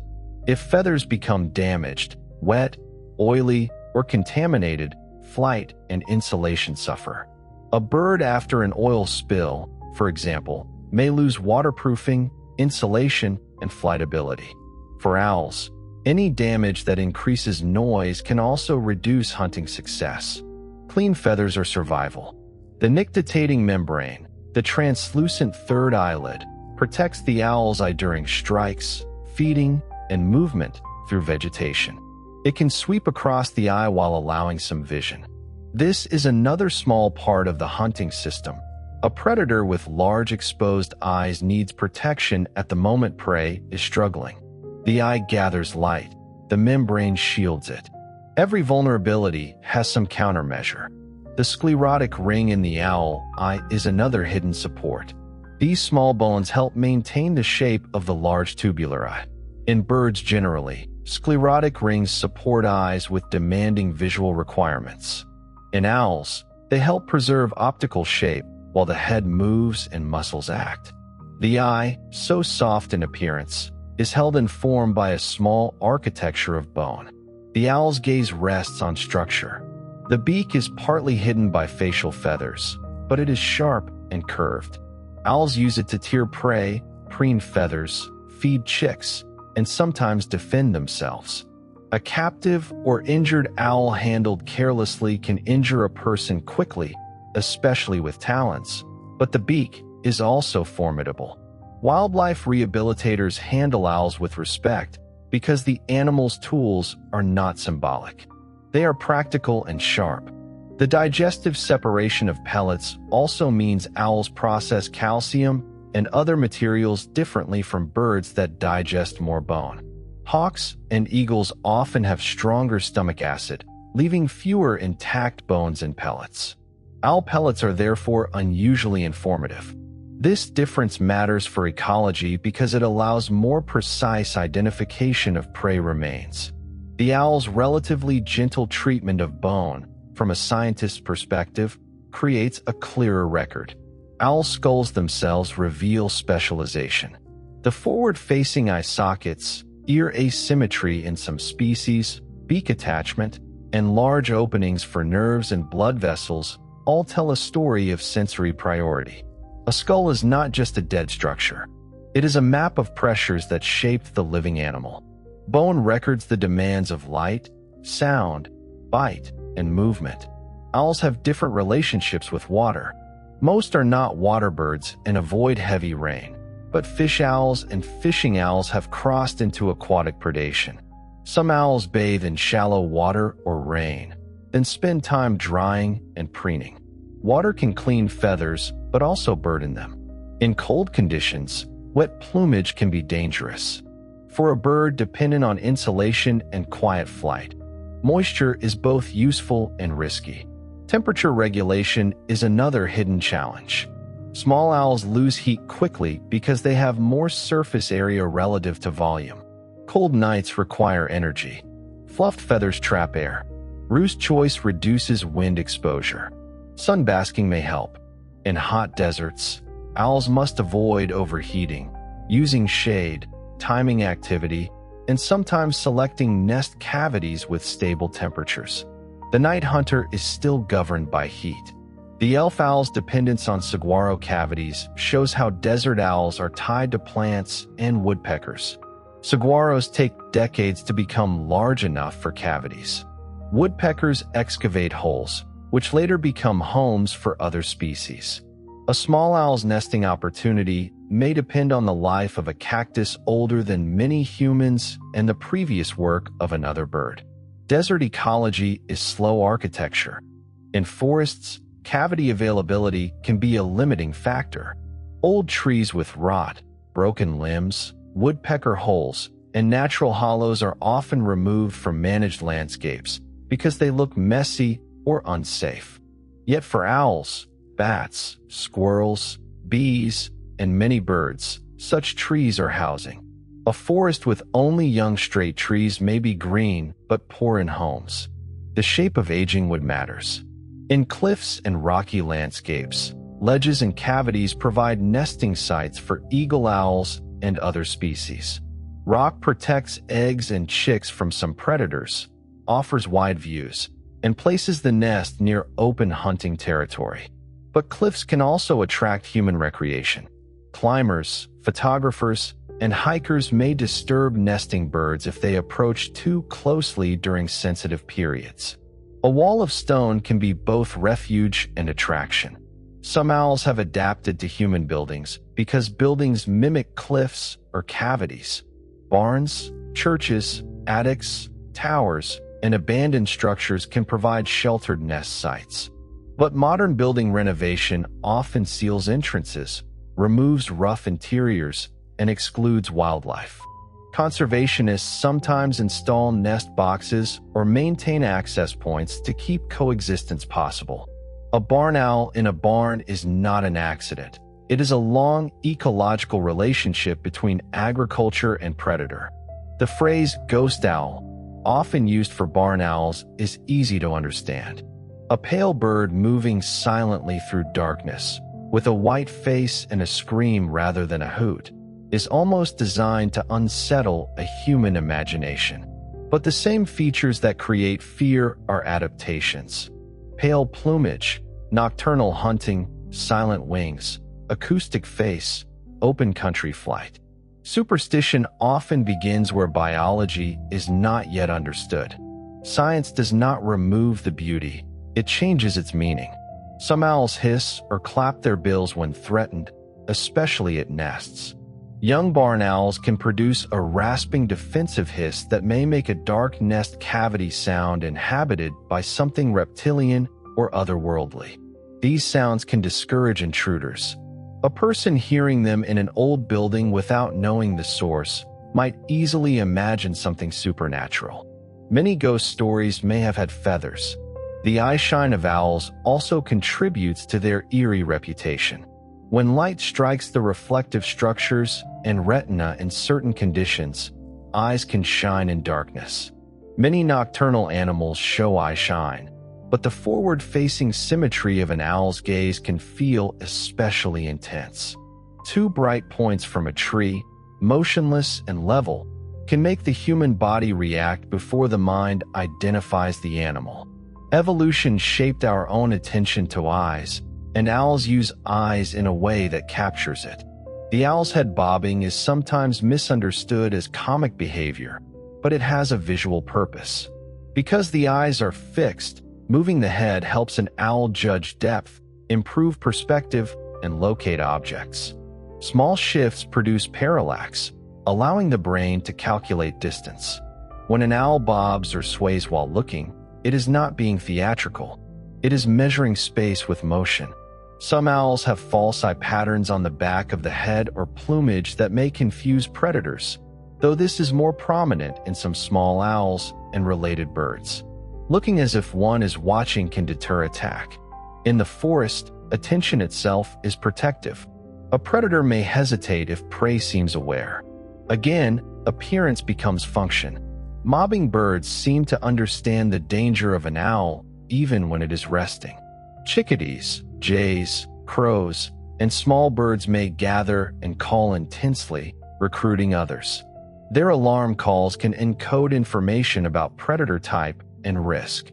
A small owl may attract different mobbing behavior from a large owl. The owl becomes the center of a temporary public meeting in the trees. The forest announces what it has found. Owls are often apex predators of the night, but they can be displaced by human noise. Traffic, machinery, and urban sound can mask prey rustles or interfere with communication. Some species may tolerate noise, others may avoid it. Acoustic habitat is an emerging way to think about conservation. A habitat is not only vegetation and food, it is also sound conditions. For a listener like an owl, noise pollution can alter the map. The future may bring more acoustic monitoring of owls. Automated recorders can be placed in forests, wetlands, farms, and cities to detect calls over long periods. Software can help identify species from sound patterns. This allows scientists to monitor rare or secretive owls without constant human presence. But recordings also raise questions about data, disturbance, and interpretation. Technology can listen widely, but biological understanding still requires care. Genetic tools also help reveal population structure. DNA from feathers, blood samples, or museum specimens can show how populations are connected, where isolated lineages exist, and how past climate shape distributions. Museum specimens collected long ago become genetic archives. A feather in a drawer may contain information about a vanished population or a historical range. Museums are memory systems for biodiversity. The concept of intelligence in owls should therefore be broadened carefully.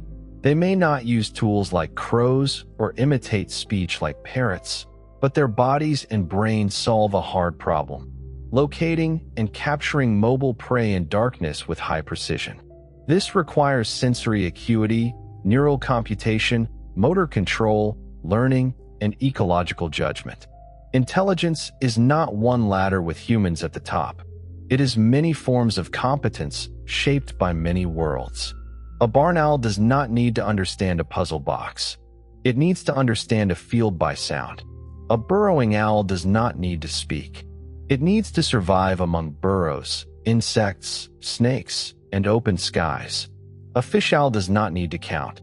It needs to know rivers, ice, fish movement, and old trees. Measuring all animals by one human-centered task tells us less about intelligence than studying what each animal must do well. The owl also reminds us that perception can be active rather than passive. It does not simply receive the world. It turns its head, adjusts its facial disc, chooses perches, listens from different angles, moves to improve cues, and waits for better information. In science, this is important. Animals sample the environment. They create the conditions for sensing. An owl hunting is not a camera pointed at the dark. It is an active investigator. This investigative quality appears in the head tilt. When an owl tilts or rotates its head after hearing a sound, it may be comparing how the signal changes with orientation. The movement is part of the measurement. Humans do something similar when we turn an ear toward a faint noise or move our heads to locate a sound. The owl has refined this into a central hunting behavior. The body asks questions by moving. The night air itself carries information differently depending on temperature, humidity, vegetation, and wind. Sound may travel farther in still cold air. Leaves may scatter or absorb high frequencies. Snow may dampen some sounds and transmit others. A barn owl over open grassland experiences a different acoustic world from a tawny owl in dense woodland or a fish owl beside rushing water. Each species listens through its habitat. Water noise creates special challenges for fish owls. A river is not silent. It rushes, cracks ice, splashes, and shifts. To hunt there, a fish owl must separate prey-related signals from constant background sound and use vision where possible. Its large size, strong feet, and hunting positions reflect that world. The silence of flight becomes less central. Strength, patience, and river knowledge become more important. Insects create another acoustic and visual environment. Small owls that hunt insects may use sight, sound, and opportunistic flights from perches. Moths, beetles, crickets, and other insects move unpredictably. Hunting them requires different timing from hunting a vole. The owl family contains both the patient listener for mammals and the quick catcher of insects. The same general body plan stretches across many prey types. Owls that prey on birds may hunt at dawn, dusk, or night roosts. A small songbird asleep in vegetation is vulnerable to a silent predator that knows where birds roost. Some pygmy owls hunt by day and can trigger intense mobbing from songbirds because the danger is immediate. Bird-eating owls demonstrate that the owl niche is not only nocturnal rodent control. It includes predation within the bird community itself. For humans, One of the most restful aspects of owl science is how it slows attention down. To understand an owl, you must think in quiet details: the angle of an ear, the edge of a feather, the timing of a wing beat, the depth of snow, the life of a tree, the cycle of voles, the shape of a river. Nothing is isolated. The owl becomes clearer only when the world around it becomes clearer too. This kind of attention is almost the opposite of the speed with which modern life often treats animals. A picture, a caption, a symbol, a quick fact. Owls deserve slower seeing. They are not merely wise birds that turn their heads. They are complex living systems. The real facts are better than the simplified ones. Not a 360-degree head turn, but a 270-degree rotation supported by anatomy. Not magic hearing, but asymmetrical ears and neural maps. Not silent because of mystery, but because feathers reshape turbulence. Correcting myths does not make owls less wonderful. It makes the wonder sturdier. A myth can be broken by a better explanation. Scientific wonder grows stronger with explanation because each mechanism opens another question. How does the feather reduce sound? How does the brain compare microsecond differences? How does the young owl calibrate hearing to vision? How does habitat shape the face? The answers do not close the story. They deepen it. There is a similar lesson in conservation. Loving the idea of owls is not enough. A symbol can survive while the animal declines. Real care requires unglamorous details: land use, old trees, prey, poison, nesting boxes, river buffers, road design, monitoring, and restraint around nests. The owl on a coin or in a story cannot be endangered. The owl in a forest can. At the same time, symbols can help. Because people care about owls, they may protect habitats that also support less famous species. A barn owl nest box may lead someone to reduce poison. A snowy owl sighting may lead people to think about tundra ecosystems. A spotted owl may force a society to debate old-growth forest. Charisma is not conservation by itself, but it can open a door. The scientific names of owls carry stories too. Tyto alba, the barn owl, suggests whiteness. Bubo bubo, the Eurasian eagle owl, has a name that echoes old Latin and Greek words for owls. Athene noctua preserves Athena's little owl. Strix, found in many owl-related names, connects to ancient words for screeching night birds, sometimes associated with omens. Taxonomy is meant to classify, but it also preserves fragments of human language and history. The word owl in English has its own ancient roots, shaped by imitations of sound and Old Germanic words. Many languages name owls by their calls, appearance, or associations. A bird heard more often than seen invites sound-based naming. Across cultures, people turn nocturnal voices into words. The owl entered language through the ear before it entered science through measurement. For children, owls often appear as gentle teachers in books. For farmers, they may be rodent hunters. For conservationists, they may be indicators.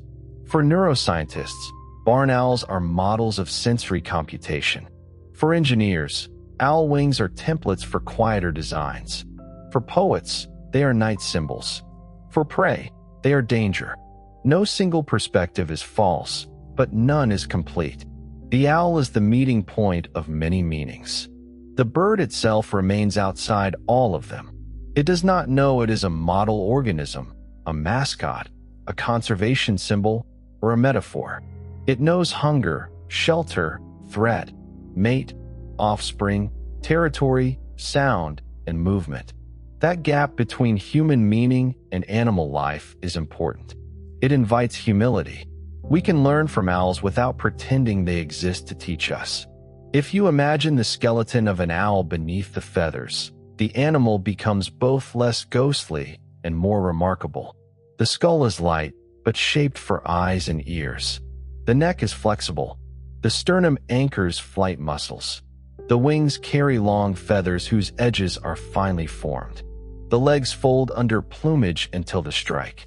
The body is not a floating face. It is a complete bird of prey, softened and hidden by feathers.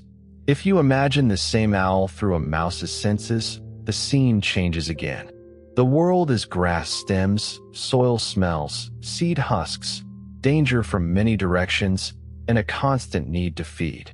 The mouse may listen for foxes, cats, snakes, and wing beats. The owl's silence is a way of entering the mouse's world without becoming part of its warning system. Evolution is often an arms race in perception. One animal improves detection, another improves concealment. Prey are not passive either. Rodents freeze, use cover, move under snow, avoid open spaces, and reproduce quickly. Small birds mob predators, choose roost sites, and alarm call. Insects use camouflage, erratic movement, or timing.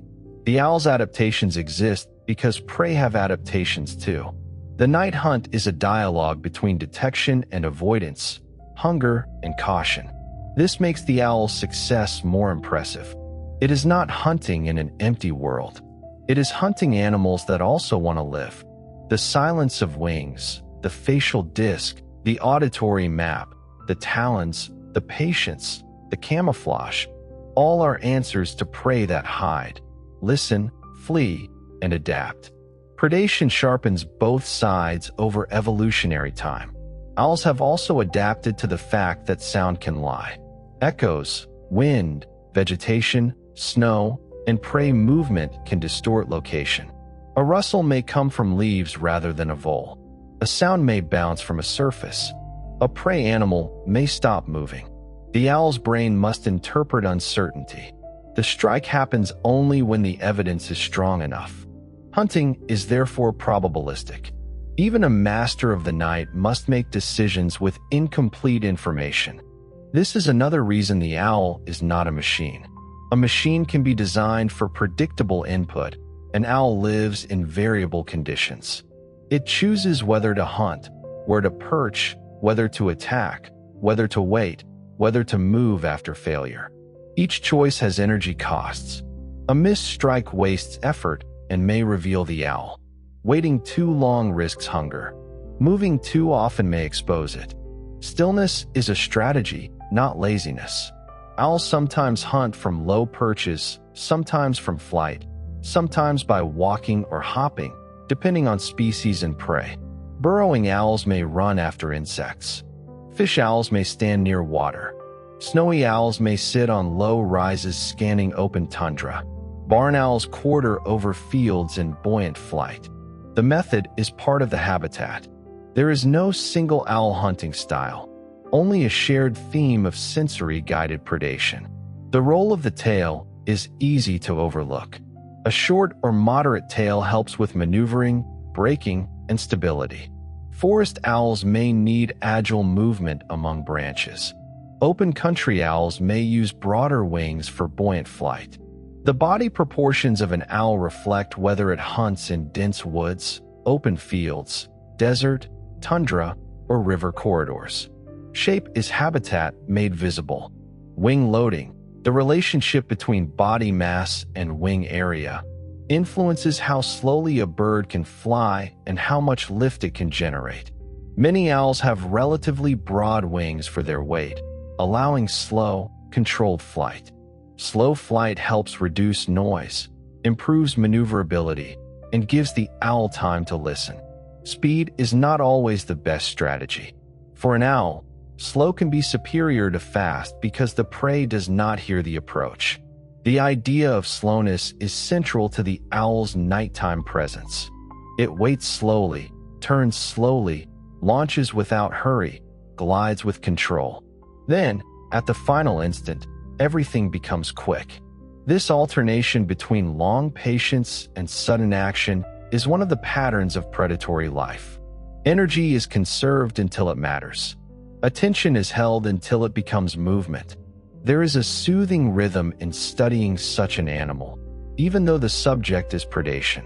The rhythm is attention, preparation, movement, return.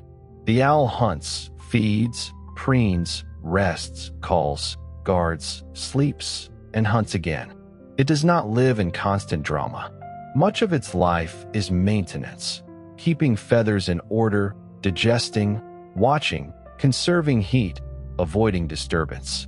Nature documentaries often show the strike, but survival also happens in the hours between strikes. The hours between strikes may be the owl's most characteristic time. A bird on a branch, not moving. A bird in a cavity, invisible. A bird under leaves, eyes half closed. A bird listening while nothing happens.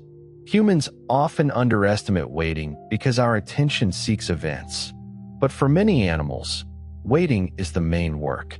Waiting is how energy is saved, danger avoided, and information gathered.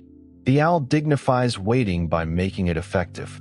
If a person listens at night for owls, patience is required too.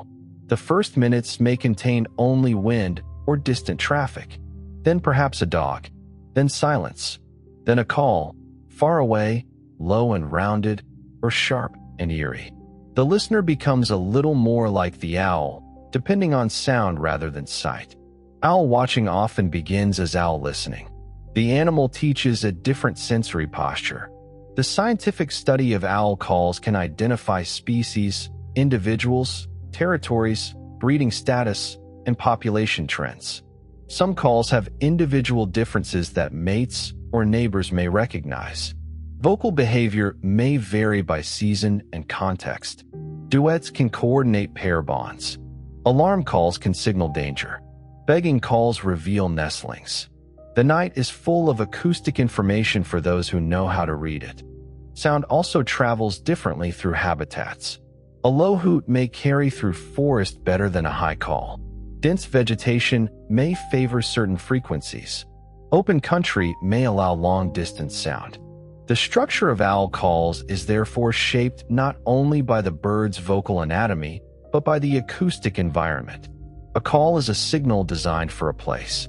Owls lack the elaborate songs of many songbirds because they are not songbirds, but their vocal communication is still rich. Hoots, screams, whistles, trills, barks, and hisses each have contexts. Some species have sexual differences in pitch. Some young birds have distinct begging calls that parents recognize. Some pairs answer each other across territory. The owl's voice may sound simple to us because we do not know the grammar. There is a parallel between the human misunderstanding of owl calls and the human misunderstanding of owl faces. We interpret through our own categories. A screech sounds frightening. A round face looks wise. A stare looks deliberate. But science asks what the feature does for the bird. The call holds territory. The face focuses sound. The stare results from fixed eyes. The explanation shifts from human emotion to animal function. Still, human emotion has its place. Wonder begins in feeling. A child seeing a barn owl fly from a ruined building may not first think of acoustic localization. They may think ghost, angel, secret, or night.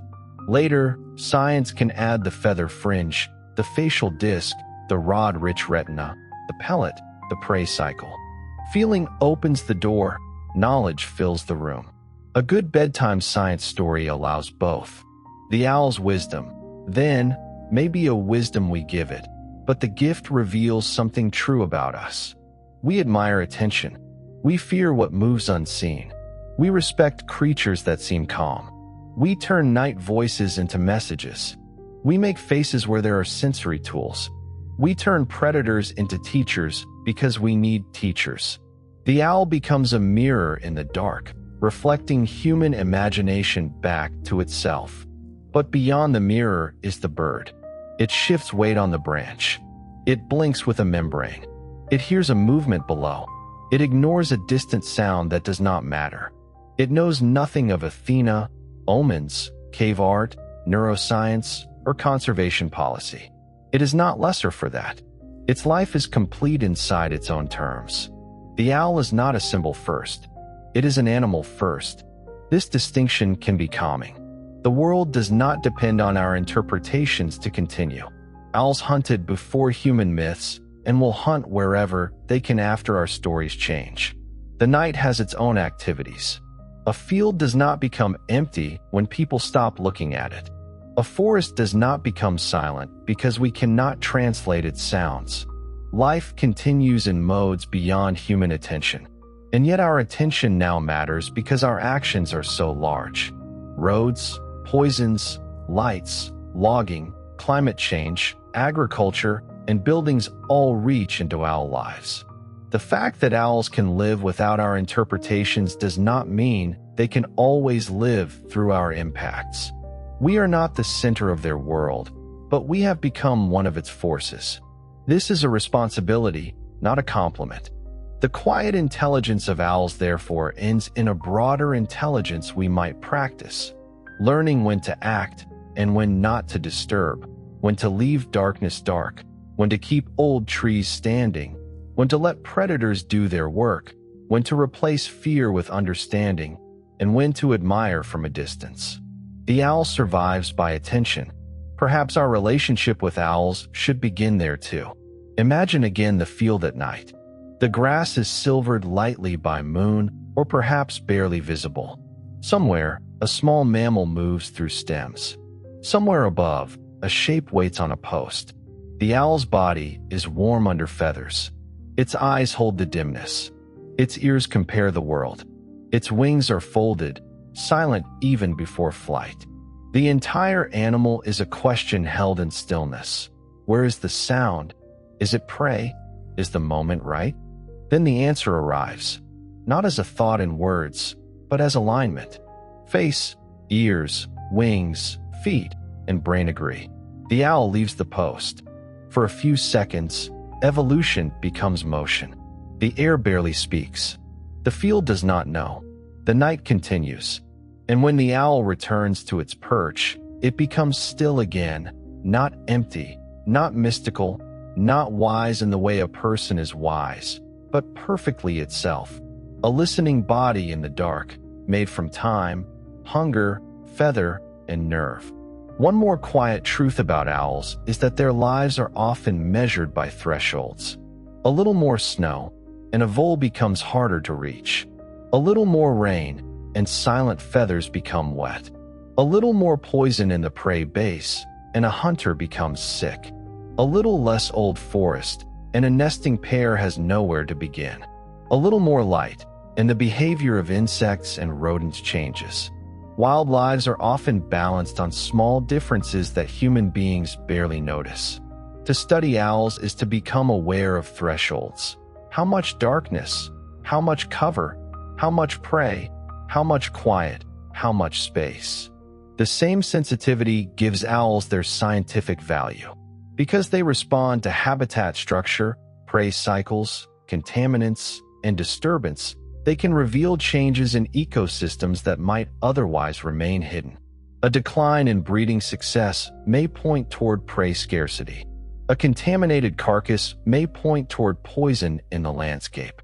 A missing pair may point toward loss of nesting cavities. The owl is not simply being monitored. It is also telling a story about the place it inhabits. Its body gathers evidence from the night.